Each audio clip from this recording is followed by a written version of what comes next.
A very good morning student. Bhartiya College of Engineering and Technology Durg, course BE and Diploma CSE branch, 5th semester 3rd year student, subject on programming in Java.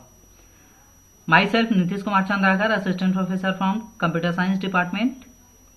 So this is a unit 7 multi-threaded programming. इसके पहले हम part 1 और part 2 पहले ही इस video में discuss कर चुके हैं। तो ये हमारा पार्ट 3 है मल्टी थ्रेडेड प्रोग्रामिंग का। So let's start our next topic, extending thread. यहां पर हम थ्रेड क्लास को एक्सटेंड कैसे करेंगे ये हम देखने वाले हैं विथ एग्जांपल। तो एक्सटेंडिंग थ्रेड क्लास को एक्सटेंड करने के लिए सबसे पहले क्लास कीवर्ड यूज करेंगे, देन यहां पर क्लास का नाम लिखेंगे। क्लास का नाम यहां पर मल्टी है। एक्सटेंड करेंगे किसको? थ्रेड को, क्योंकि कोई भी थ्रेड को अगर आपको एक्सटेंड करना है क्लास के साथ तो इस तरह से आपको डिक्लेयर करना पड़ेगा। So this is a public and void is a return type data type and run is a method. तो यहां पर हमने रन मेथड को कॉल किया है, देन यहां पे ब्रैकेट ओपन किया, बॉडी स्टार्ट हुआ है रन मेथड का, system dot out dot println। यहां पर हमने थ्रेड इज रनिंग ये इंफॉर्मेशन जो है एक मैसेज प्रिंट करा रहे हैं। जैसे ही थ्रेड रन होता है तो सबसे पहले ये मैसेज प्रिंट होगा। Then public static void main string arg, ये आपका मेन मेथड है क्लास का।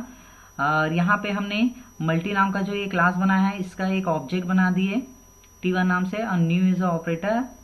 देन मल्टी ये क्लास का नाम है, यहाँ पे हमने डिफाइन कर दिया। देन इस ऑब्जेक्ट के थ्रू हमने स्टार्ट मेथड को कॉल किया। तो जैसे ही स्टार्ट मेथड कॉल होता है किसी भी थ्रेड में, स्टार्ट मेथड जब कॉल होता है तो वो रनिंग कंडीशन में चले जाता है, और जो यहाँ पर रन मेथड है वो कॉल होगा, और यहाँ पर system dot out dot println से ये थ्रेड इज रनिंग ये इंफॉर्मेशन जो मैसेज है यहाँ पर प्रिंट होगा। तो इस तरह से हम किसी भी थ्रेड क्लास को एक्सटेंड कर सकते हैं। ये आपका शॉर्ट एग्जांपल है। So next, implementing runnable interface. अब यहां पर हम थ्रेड को इंप्लीमेंट करेंगे यूजिंग रनेबल इंटरफेस। तो इंप्लीमेंट कैसे होता है? जब भी हम क्लास और थ्रेड को कंबाइन करते हैं तो हमेशा क्लास और थ्रेड जो है इंप्लीमेंट होता है, इंटरफेस जो है इंप्लीमेंट होता है, और क्लास एक्सटेंड होता है, और इंटरफेस भी एक्सटेंड होता है। तो यहां पर हमने क्लास कीवर्ड यूज किया, मल्टी3 नाम का क्लास बनाया है, यहाँ पे इंप्लीमेंट कर दिया रनेबल नाम के इंटरफेस को। सो ये रनेबल नाम का जो है ये इंटरफेस है, तो इसको हमने क्लास के साथ इंप्लीमेंट कर दिया। उसके बाद public void run method call किए, system dot out dot println में थ्रेड इज रनिंग ये मैसेज प्रिंट होगा। देन यहाँ पे मेन क्लास है, मेन मेथड है, public static void main string arg। उसके बाद ये क्लास से हम m1 नाम का ऑब्जेक्ट क्रिएट किए, न्यू इज ऑपरेटर, मल्टी3 इज अ क्लास नेम, ये हमने डिफाइन कर दिया।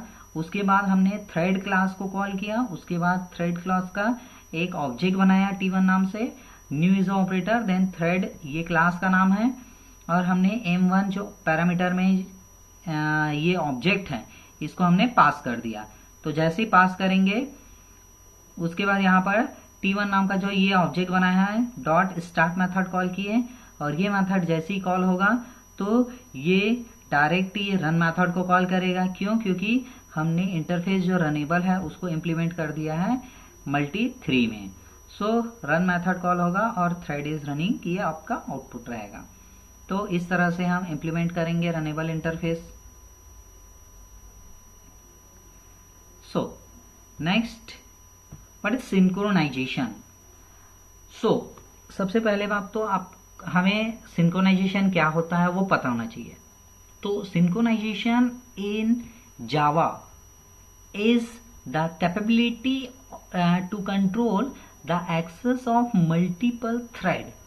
इसका मतलब ये है कि जो सिंक्रोनाइजेशन होता है जावा में उसकी जो कैपेबिलिटी होता है वो कंट्रोल करने का होता है एक्सेस ऑफ मल्टीपल थ्रेड्स, जो मल्टीपल थ्रेड्स होते हैं उसके एक्सेस को कंट्रोल करने की कैपेबिलिटी होता है सिंक्रोनाइजेशन में। टू एनी शेयर्ड रिसोर्सेस, किसी भी शेयर्ड रिसोर्सेज से कोई भी मल्टीपल थ्रेड को एक्सेस करना है, उसके मल्टीपल थ्रेड के एक्सेस को, जो मल्टीपल थ्रेड एक्सेस हो रहा है उसको कंट्रोल करना है, तो उसकी कैपेबिलिटी जो होता है, कंट्रोल करने की कैपेबिलिटी सिंक्रोनाइजेशन में होता है। सो जावा सिंक्रोनाइजेशन इज बेटर ऑप्शन, जो जावा सिंक्रोनाइजेशन होता है वो बेटर ऑप्शन होता है, वेयर जहां पर वी वांट टू अलाउ, हम अलाउ करना चाहते हैं only one thread to access the shared resources. We want to allow, जहां पर हम अलाउ करना चाहते हैं ओनली, सिर्फ एक ही थ्रेड को to access the thread resources.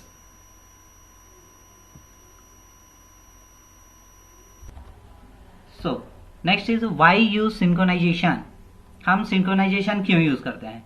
तो इसके पहले हमने पढ़ लिए सिंक्रोनाइजेशन क्या होता है। Synchronisation in Java is capability to control access of multiple thread to share any resources.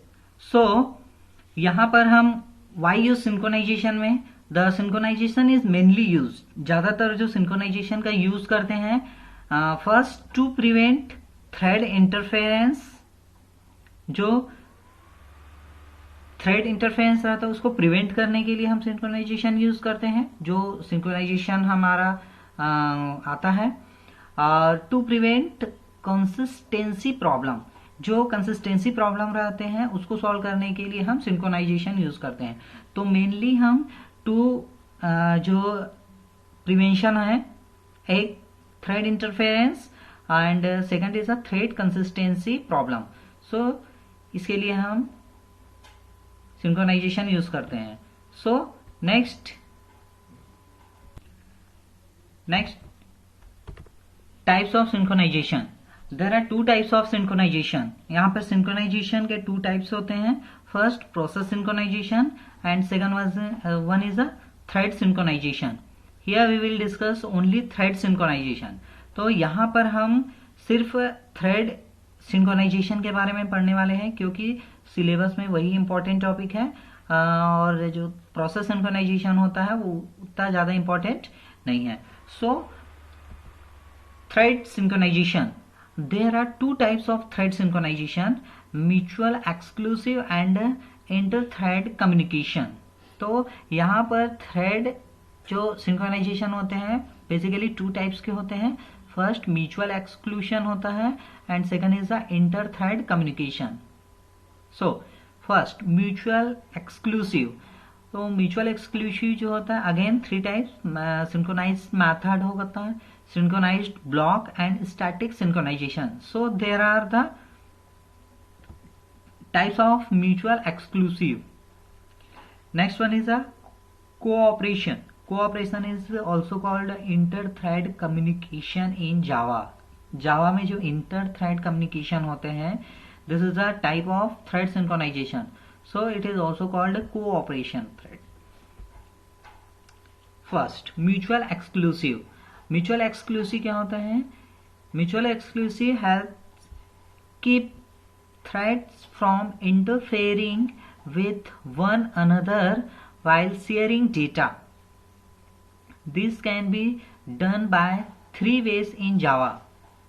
First, by synchronized method, by synchronized block and by static synchronization. So यहाँ पर म्यूचुअल एक्सक्लूसिव जो थ्रेड होता है वो interfering with one another while sharing data, ये जो होता है थ्री वे होते हैं, थ्री टाइप्स के मतलब थ्री अलग अलग तरीके से हम इसको कंप्लीट कर सकते हैं, देख सकते हैं। जैसे कि बाय सिंक्रोनाइज्ड मेथड होता है, बाय सिंक्रोनाइज्ड ब्लॉक होता है और by static synchronization. Next synchronization method and statement. Synchronization method क्या होते हैं, उसमें क्या स्टेटमेंट होते हैं वो हम देखने वाले हैं। जिसमें फर्स्ट सिंक्रोनाइज मेथड।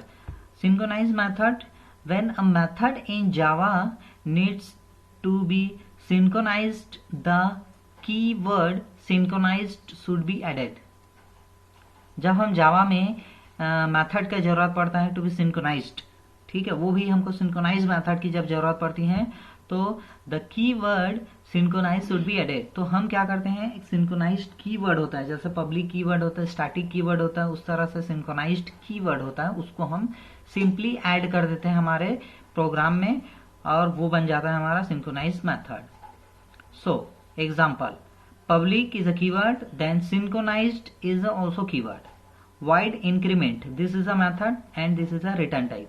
तो यहाँ पर हमने सिंक्रोनाइज मेथड का यूज कर दिया और ये एक तरह से उसका स्टेटमेंट हो गया।